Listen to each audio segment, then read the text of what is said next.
Welcome to the Workplace Relations On Demand series. My name's Amy, this is Sally. We're both consultants in the Workplace Relations team here at the Victorian Chamber of Commerce and Industry, and today we want to talk to you about the topic of contractors and employees, understanding the difference.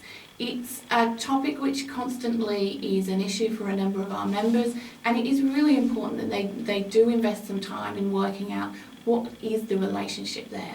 Is this person a contractor or are they an employee? So Sally, can you just help us understand what are some of those things that we should look at when we are trying to correctly categorise that relationship? Thanks, Amy.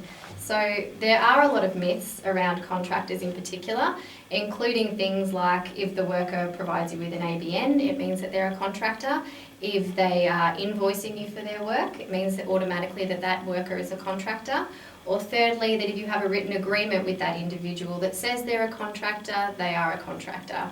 Now, as I mentioned, these are myths and it's not as simple as that. The difference between an employee and a contractor, it depends on many different factors, and no single factor in itself is determinative. So effectively, you can have situations where it's not always clear as well. So and even for us, in the daily jobs that we do, it's not always clear whether someone is an employee or a contractor. So where you get a dispute and it's referred to a court to determine, they'll take into account a range of factors and determine on balance whether someone is a contractor or an employee. And you've talked about the usual, provide me with an ABN, we'll call you a contractor, you give me an invoice. But really some of the things that would point to that individual being a contractor would be them really acting as though they are their own boss. They decide what time they work, what days they work, they can refuse to work altogether. And also I suppose they would provide and use all of their own tools and equipment. What about the employee side? What does that look like? Yeah, so with an employee, you have a situation where you effectively have someone who is part and parcel of your business. You direct them when they work, how they work, where they work.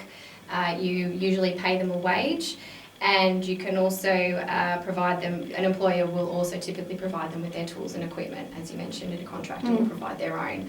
So, and really importantly, they receive employee entitlements such as sick leave, annual leave, and so on. So it is really important to get it right, as you mentioned before, and there can be some pretty drastic consequences if you get it wrong. So can you talk us through some of what they are? Absolutely, and like you mentioned, an employee receives entitlements like annual leave, personal leave, long service leave. Those are the sorts of things that if you incorrectly categorise that person, that employee, as they should have been, can go back 6 years and claim all those entitlements. It might be additional wages as well, overtime and penalties and things like that. But that's not the only sums that you as an employer are potentially going to have to pay. There are also penalties out there. So if you do breach the terms of an award or the National Employment Standards, for each breach you can be required to pay a penalty of $63,000. Significant. And that's per breach. But it gets worse. If there is what's called a serious contravention, that penalty can be $630,000. Again, per breach.